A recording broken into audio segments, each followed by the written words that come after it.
Hello. Thank you for joining the Pearls of Wellness. Today I'm excited to welcome a good friend, Muriel Williams. She's the president of the Denver branch of NAREB, as well as owner of Town and Country Realty. Muriel, thank you so much for joining me today. Thank you for having me, Deidre. I'm excited to be here today. Thank you. On the Pearls of Wellness, we like to talk about the social determinants of health.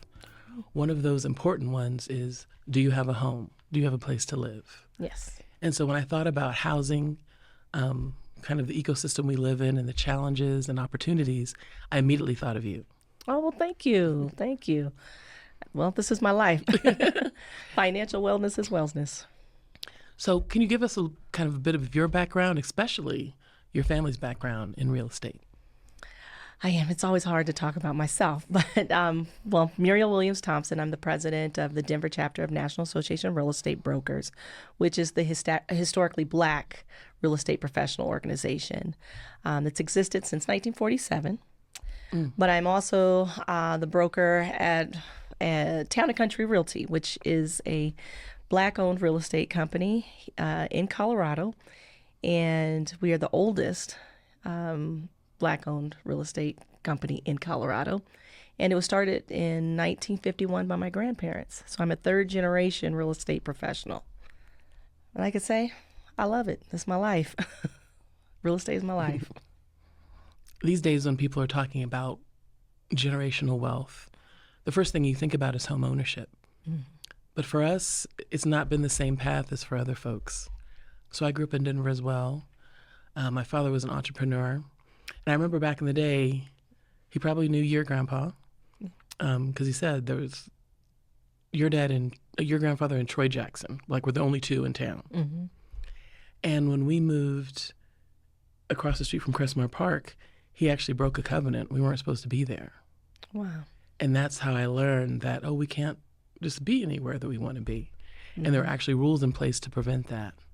So just to think about the fact that your family's been involved since 1951. Yes. Have things changed dramatically? Ooh, great question. Well, the more things change, the more things stay the same, I guess you could say. A lot has changed since 1951.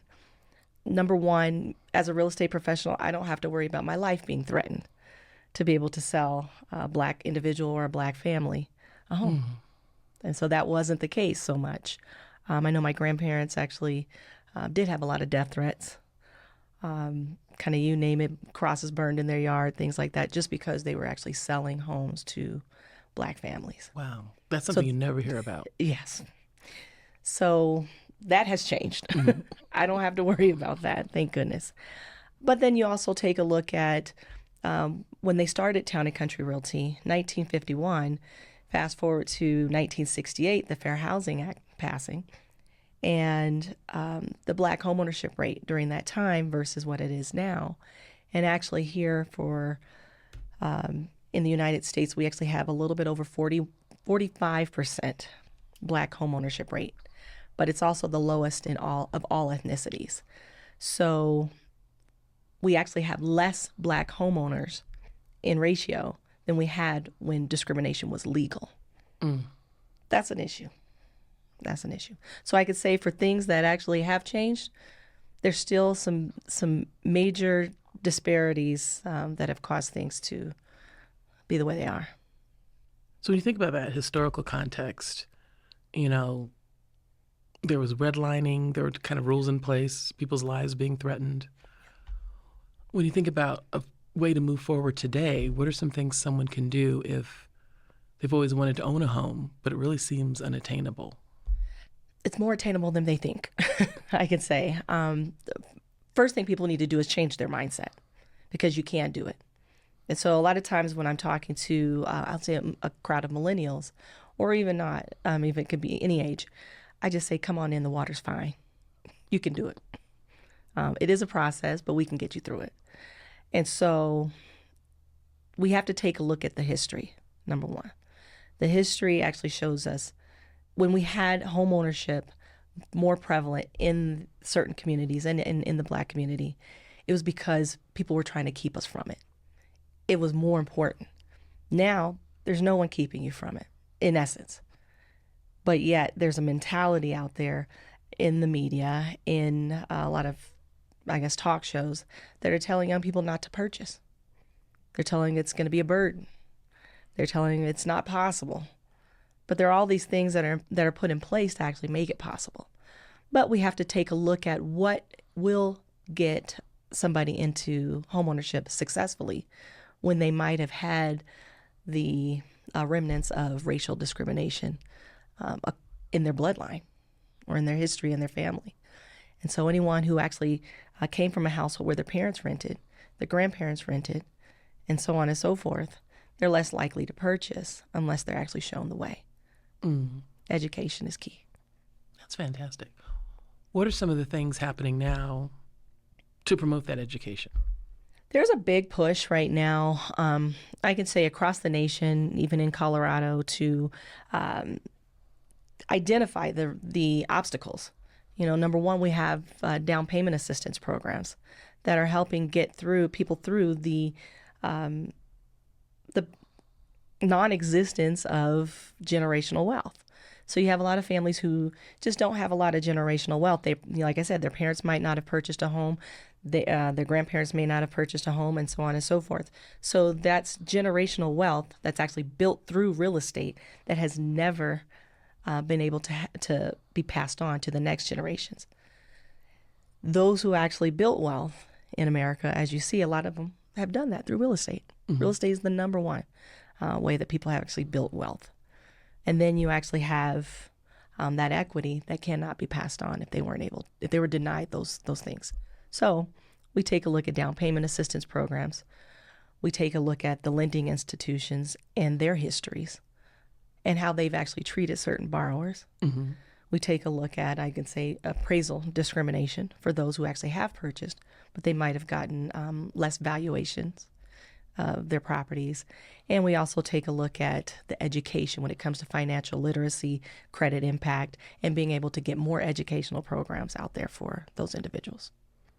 Yeah, I definitely have experienced that in the past. I'm having an appraisal come in at a shocking number. So I know the next time I'm going to do it, I'm going to make sure there's no Black identification anywhere in the house. Yes. And another thing you mentioned was, this message telling folks not to purchase. And you see even some of these, there was a Netflix show with a guru encouraging people, no, you don't want to buy a home. Who do you think ultimately benefits? Because someone's got to own those homes. So who's benefiting from that don't buy a home? Well, if you take a look at the rental statistics, more than 60% are owned by corporations of rentals across the U.S. So while they're telling you by way of financial gurus that are being backed financially for those programs by those same corporations, they're telling you not to purchase, but at the same time, they're buying up as much as they can find. So they can rent to you. It's by design. Yes. That's fascinating. You hear a lot about affordable housing. Can you kind of define that for folks? Absolutely. That is actually probably one of my pet peeves when places and people just throw out the term affordable housing, because I always want to say, what do you mean by that? Because not all affordable housing is affordable to everybody. Number one, actually, from the real estate standpoint, I take a look at affordable housing to myself as a real estate professional is housing that is offered through an affordable housing program. And so that it actually is housing that not only do you have to meet certain criteria with your lender, but you have to meet certain criteria with the program as well. So that's actually how I view affordable housing. I also look at it, affordable housing, we have another term that we like to use, which is attainable housing. And that's in the real estate industry. Attainable housing is actually where it is attainable for the individual or the family to actually obtain the house, but and they can afford the payment, but they don't have to fit into this neat little pretty box of the affordable housing program. Me personally, I like to see more of attainable housing for people. If your lender actually is qualifying you for a mortgage, they're taking the risk, you're taking the risk, and you're proving that you are financially sound to actually make those payments, there should not be a program that should limit you. And that's just my opinion. On that same topic, and correct me if I'm wrong, when I was in the philanthropic world, I would hear about these programs where it was affordable housing. Mm-hmm. And if a family was in it, as the value went up, they were capped Yes. on what they could make, which feels like a trap. Yes and no. Okay. And I'll kind of explain. The affordable housing program is not designed for generational wealth, number one. And so as a real estate professional and even an officer within National Association of Real Estate Brokers and a director, that's what I want for people. That is our goal. Our goal is to be able to build wealth within that generation and to be able to pass on, because that's power to leverage to do other things in life. I mean, if they need to pay for college for their children, if they need to if they wanted to open a business for themselves, if they need to pay off other debt, things like that, they can use that real equity, that's real money that they're accruing every single year that they're actually owning the home. But then you have programs that are in the affordable housing program, and they're just not designed that way. They're designed to allow you a little bit, but they're designed to actually help you get through maybe a tough situation, and then have maybe a small amount of money to go on to do other things. Kind of sell your way out so you can get a home. Exactly. That you'd be able to acquire that equity. Exactly. Okay. So it's a way to make it's to make homeownership within reach to individuals who would not have seen it there. Okay.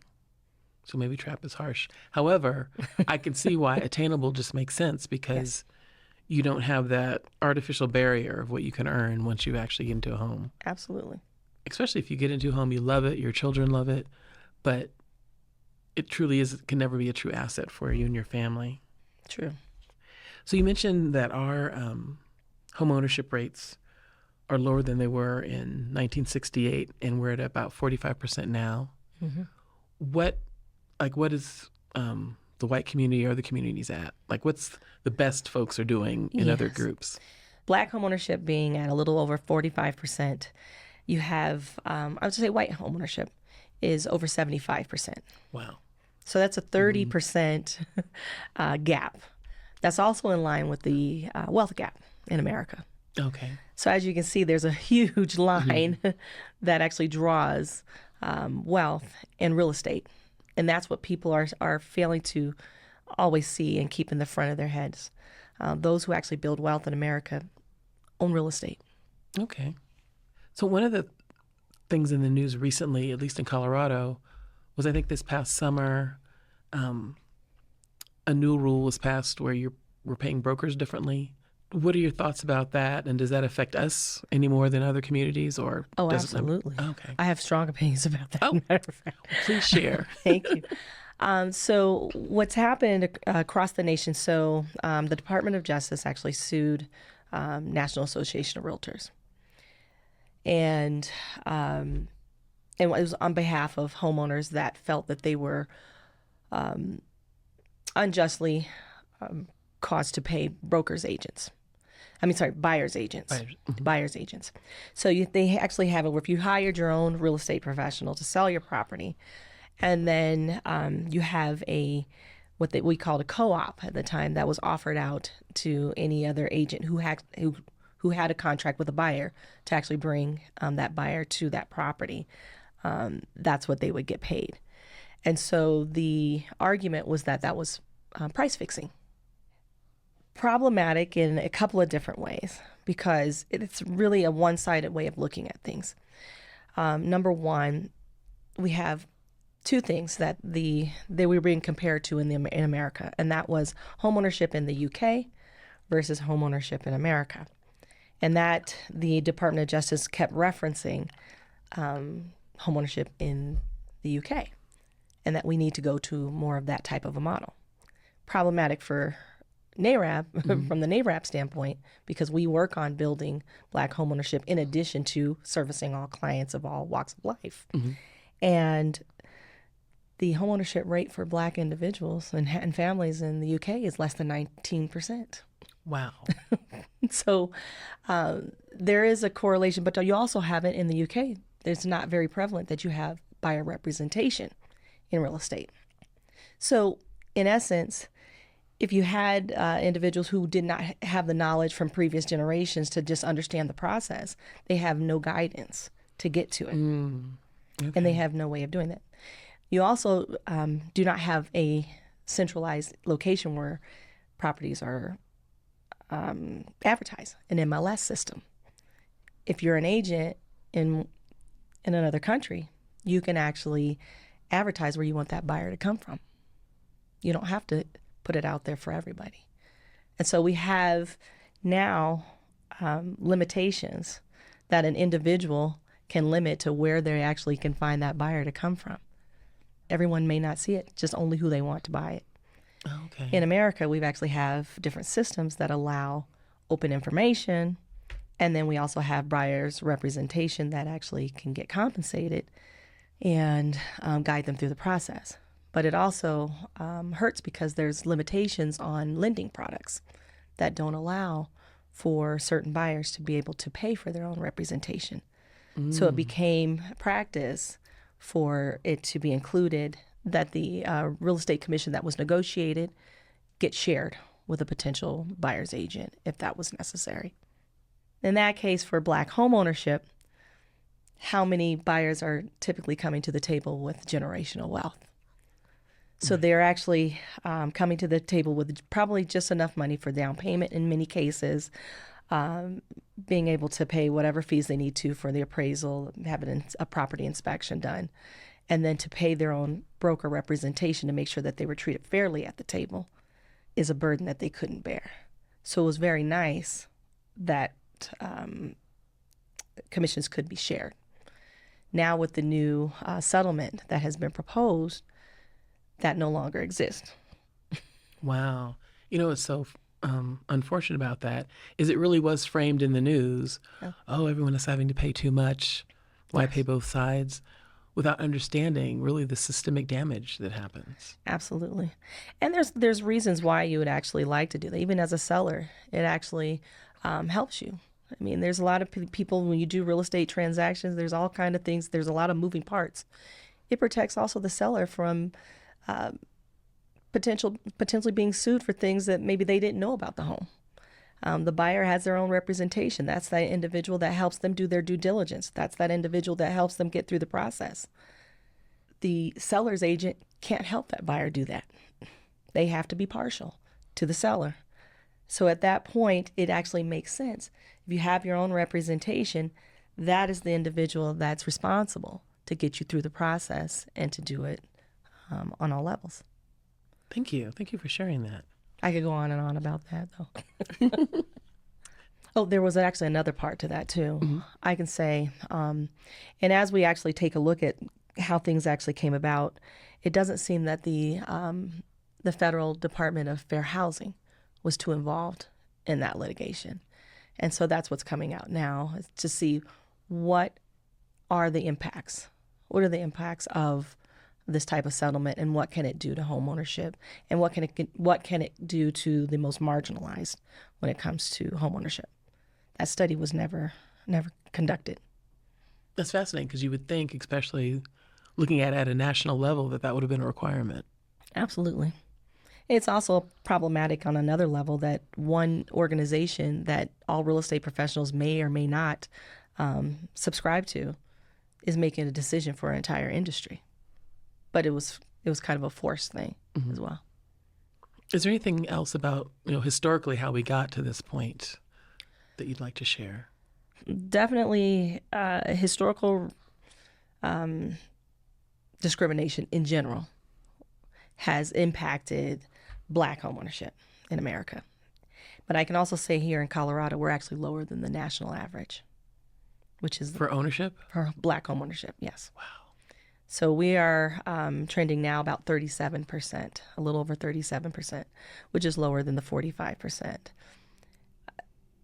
That actually tells its own story, but we're working on increasing that, because I can say about 9 years ago when I first started talking about it, we were at 28%. So we are making strides here in Colorado. It's going to take a lot of different levels. Number one, you have the historical discrimination across lending. Things have to change. The way lending institutions are assessing Credit needs to change. Education, more education, and I could say on our government levels, state and federal, need to change. For those who have been denied, there is a responsibility to be able to get that information to them because they've been denied it. And so credit impact, financial literacy needs to be in the forefront. But we also need programs that incentivizes those individuals as well to actually purchase. So we need more down payment assistance programs. I can say some of the things that are being offered right now is beautiful to my ears because it helps first generations actually get into home ownership and things that are actually happening right now. So those are all key. But we all need to make sure that we are doing outreach to individuals. And so, for me, that's a big part of what I do is outreach to all generations. There is no, if you haven't purchased by the time you're a certain age, it's too late. No, that's not true. We have people in their 70s and 80s who have purchased for the first time. Oh, that's and it wonderful. makes sense. As long as it makes sense and they qualify, that's their moment to start building wealth. And sometimes people don't know what they don't know. And I've talked to even friends in the past who, take a look at how much you're paying for rent. Odds are it's going to be more than that house payment. Yes. Or that condo payment. Yes. And ultimately it might feel like a money bonfire when you think about your dollars could be going to build that equity. I remember, and I can't remember, it might have been pre-COVID, but I remember in far northeast Denver, we had a huge foreclosure foreclosure 2008, crisis. Okay. 7, 8, 9. Mm-hmm. Yes. So Northeast Denver actually did experience that. Actually, we were kind of one of the hardest hit across the nation, I want to say, during that time. And that was lending programs. The lending institutions were at the forefront of that. I mean, it was, some of the loans that they were putting put people into, they qualified for better. Mm-hmm. And so there was a responsibility that if you qualified and you told someone this is the loan that you can get, but you did not introduce any other options to them, and they were qualified for other options, that's shame on them. Mm-hmm. And they did cause us to lose quite a bit of wealth. I'd say here in Colorado, and most of those areas that were hit were minorities. So it was we're working on gaining that back. Yes. What about commercial real estate? It's interesting because I have a girlfriend in North Carolina, and she started kind of building wealth. She's in the healthcare, and she was renting houses, converting houses to rentals for traveling nurses and other. Yes. And now she's about to move in. She's looking for an apartment building.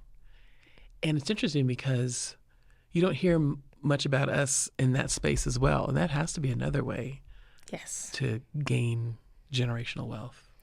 Absolutely. So commercial ownership, definitely.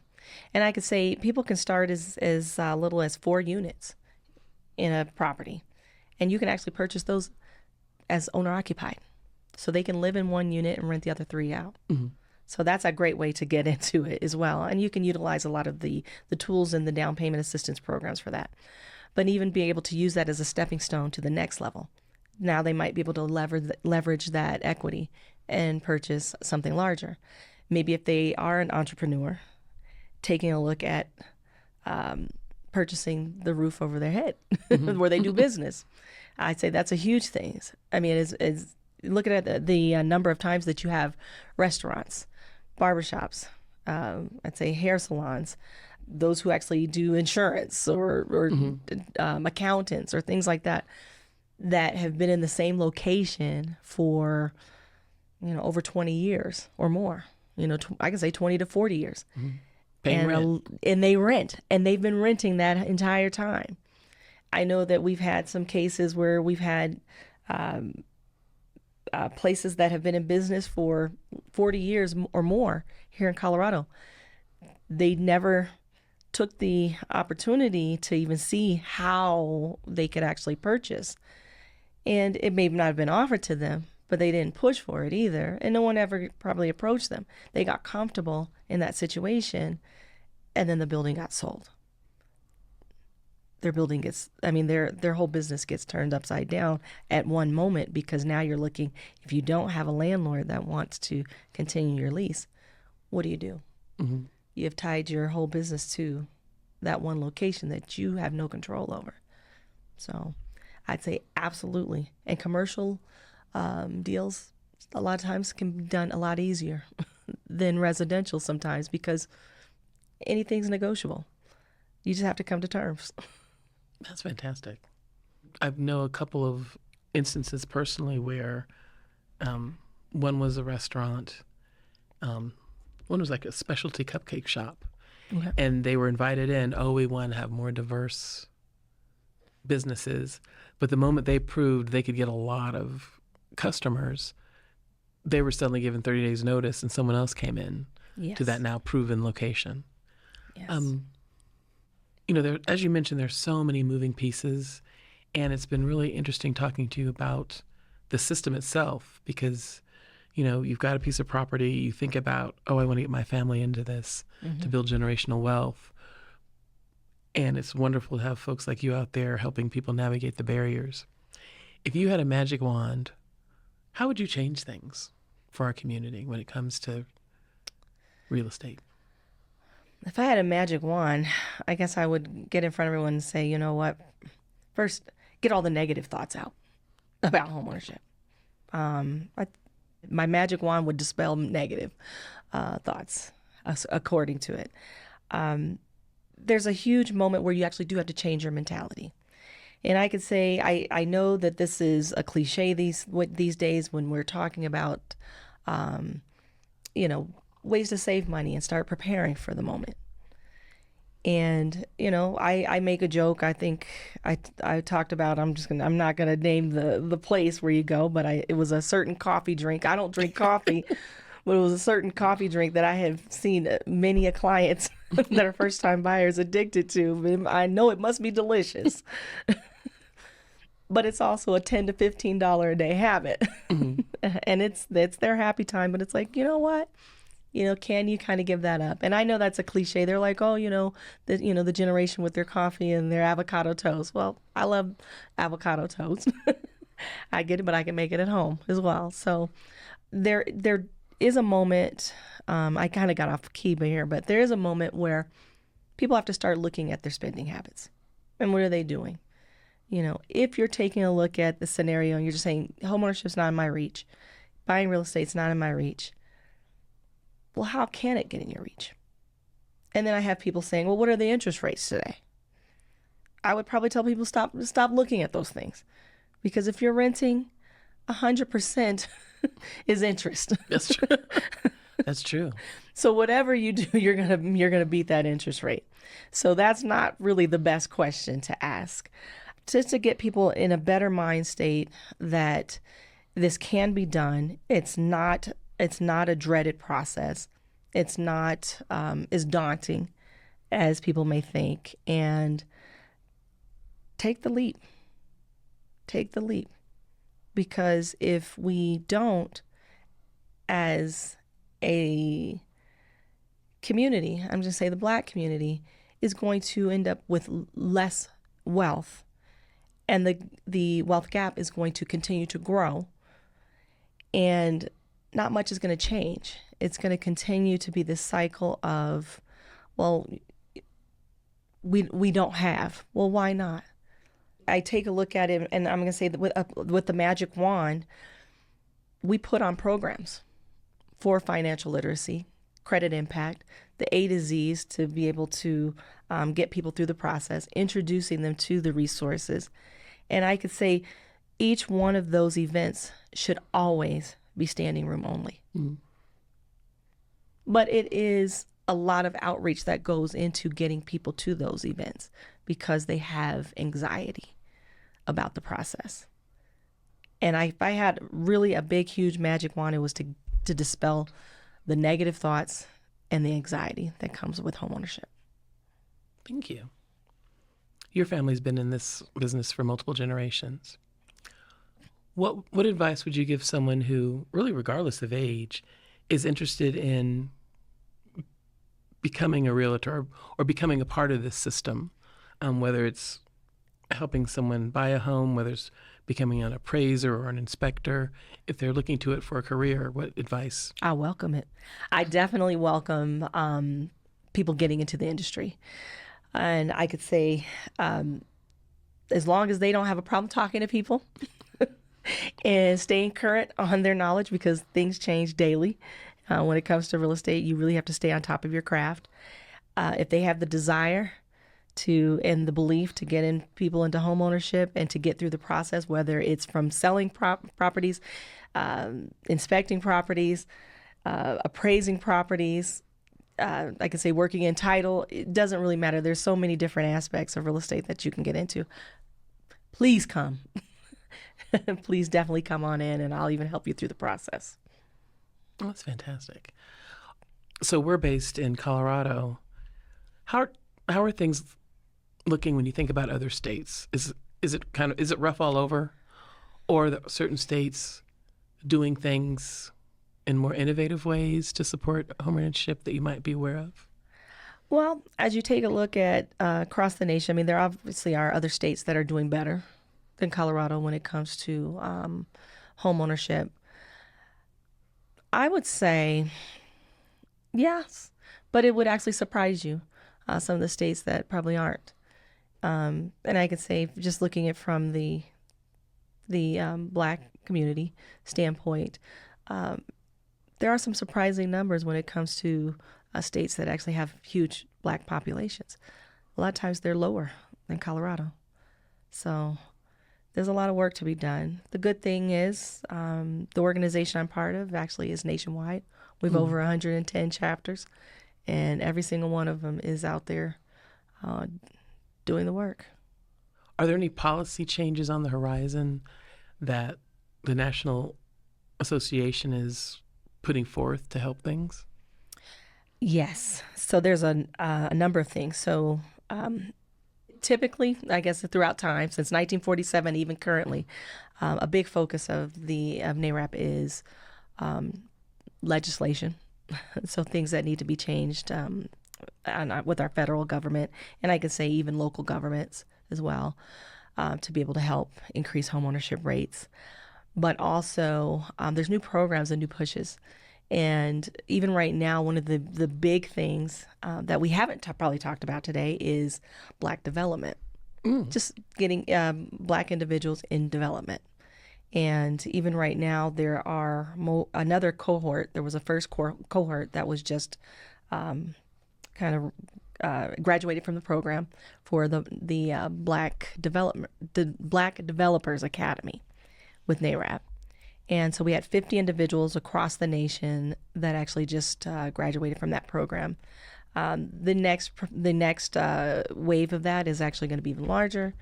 And so there's actually a big push to get different faces into development. Mm-hmm. But also with getting different faces into development, you get different hearts in there. Right. And the margins change. So a lot of development that can happen doesn't necessarily have to be with these huge margins that have been previously looked at. And so then there becomes more competition in that industry. And it also helps things to get more affordable, and then with a nice product for consumers as well. So when I think about Black developers, the first thing I'm wondering is, do they have access to capital? That's one thing that we do need. That's pushing. In the current administration, there actually is a program. I could say I believe that would actually continue, but it just depends. I mean, at the end of the day, whatever administration we have, as an organization, we have to push to make this a priority. And so that's our main goal. We're going to keep pushing to make that a priority. For those who are actually looking into, if you ever had a thought about getting into homeownership, or if you want to kind of see where you stand, talk to someone today. Find out where you are. Take a first-time buyer class. You don't have to be in the buying process to take the course. A lot of times you can take it for free. You can do it online. You can do it in person. But get educated about the process. And then you'll understand what are the different pathways that are available to you. Absolutely. It's interesting. Someone pointed out to me recently that the difference between having a job and being an entrepreneur is about 10 times when it comes to what one can make. What's that difference when you think about renting versus taking that chance to owning a home? And that is, the statistics actually, for those who actually, the net worth of someone who rents versus someone who owns is completely different. But I always want to just make sure that people understand, I don't say renting is bad. Renting is a tool to be used when it needs to be used. But if you want to take a look at building wealth, the average net worth of a renter versus someone who is actually buying their home is 40 times difference. Wow. The Not homeowner 4, is 40. 40 times difference. Okay. So that means if you took everything that you owned, if you're renting a property, you took your clothes, your shoes, your computer, I'd say even your car, and let's just say for sake of numbers, you have 10,000 is what you can just sell. You can go have a garage sale and sell everything today. And you went ahead and sold it for $10,000 versus the net worth of someone who's actually purchasing their home, who's actually paying a mortgage, and they take a look at the same items that they own with the addition of their home, and if they liquidated and sold everything, 10,000 multiplied by 40 is 400,000. So that's liquid cash that if they wanted to cash out on everything, that's the difference. And that's just my example. 10,000 versus 400,000. Those are real numbers. Wow. So Muriel, thank you so much for what you do. If folks are, well, you're kind of national, but if folks want to get in touch with you, what's the best way? If people want to, I give my cell phone number. I probably have a very public one. But they can actually contact me through Town and Country Realty. The office number is 303-789-9494. Our website is townandcountryofdenver.com. Any of those ways, my phone number, my cell phone number, 720-635-2135. And available. I could say for my cell phone, just, hey, be respectful, let me sleep. Other than that, I work 7 days a week. That's real estate life. So, well, I want to thank you really from the bottom of my heart, not only for what you do for our community, but, you know, you're tackling this system. And I know you are clearly living the legacy that your grandfather started. And yeah, so keep doing what you do. Definitely let me know how I can support you. But thank you. I've learned a lot here. I thought I knew some things, but, you know, just talking about how really what's behind this new message of don't own a home. It just reminds us about, you know, these systems were designed to produce exactly what's been happening. absolutely. So thank you for that. Also what you do to nurture and mentor other realtors. And yeah, thank you. Thank you. Thank you for having me today. We'll have to do this again for our next I season. would love to.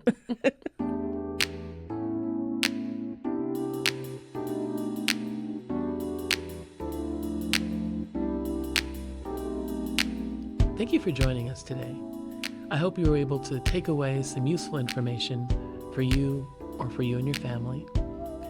If you're currently not a homeowner and have always thought that that was something out of your reach, it's not. Take a moment to not worry about the barriers, dream big, and see what resources are in your community to help you cross that finish line. My name is Deidre Johnson, and this has been The Pearls of Wellness.